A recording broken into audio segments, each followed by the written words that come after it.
Welcome back. Now, from fighting in Afghanistan to protecting presidents, former Marine Andrew Wittman has been tasked with some of the toughest duties known to man. But the father of three says parenting is the hardest of them all. So becoming a dad has inspired his new book, 7 Secrets of Resilience for Parents. And Andrew joins us now from South Carolina. Andrew, we just mentioned you've been in some terrifying situations, but you say being a father is tougher than that. How so?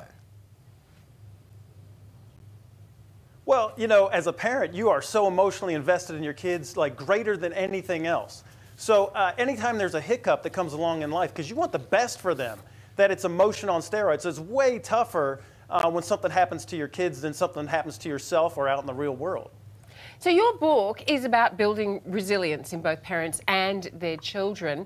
Motivational intelligence is one of the secrets that you talk about. So tell us what that means.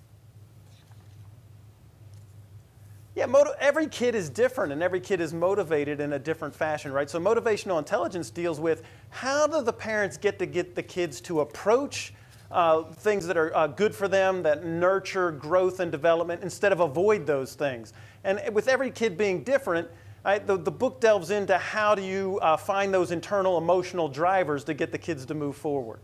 That's a great idea. Now, as a parent, it can be hard to say no, but you say it's a very important part of being a good mother or good father. So when do we start implementing this tough love? Yeah, no starts no later than 2.5 years old, according to the empirical data, right? And the tough part is for the parents not to just say no, because in neuroscience, we know that when you say don't, anything after the don't is chopped off. So don't hit your sister becomes hit your sister. So what we want to do is give them a different behavior. Don't just say don't hit your sister. We say, no, hey, wait, we respect each other here. Gotcha. Now, kids these days can be influenced by friends, teachers, even the internet. So how do we make sure that these factors don't affect our children in a negative way, Andrew? Yeah, to counteract negative influences, the first thing is to create an environment in your house that has the mindset and the attitude that you want your kids to adopt. The second thing is understand that their #1 need is unconditional acceptance. And if you fulfill that need, they won't go to outside sources to look to fulfill it.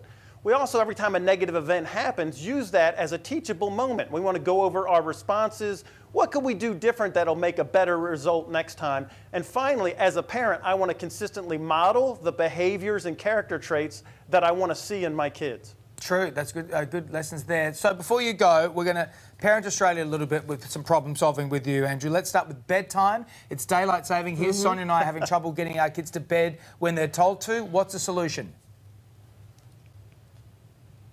Right, don't fight that biology is the first thing. We know that the brain stops producing serotonin when you're looking at blue light. So shut the screens off 30 minutes to an hour before bedtime, because serotonin is that neurotransmitter that helps us go to sleep. So that's the first thing, is don't fight the biology. Gotcha. What about getting kids to brush their teeth, Andrew? That can be a struggle. What should we do to make sure they clean their teeth at least twice a day? Yeah, I talk about this in my book. There's a 3-year-old little girl, Molly. She didn't want her teeth to be brushed, and her parents took her to the zoo, and she was just going nuts, enthralled with the tigers and the lions, and she said, well, I'm a tiger. And they told her, you know, well, tigers have to get their teeth brushed at night. Could we see your tiger teeth? Is it okay if we brush your tiger teeth? And she loved that, right? Because now she feels majestic and powerful, not like having her mouth invaded by mom and dad. That's true. That's good. What about getting your kids to eat their veggies? Right. Well, I'm just going to say this, right? If you want the kids to eat veggies and have good nutrition, then you have to model that behavior. So you have to eat your veggies and model good nutrition first as a parent. All right, and plenty more secrets in your book, Andrew. 7 Secrets of Resilience for Parents is out now. Thank you so much for your time today, Andrew. Thanks, Andrew.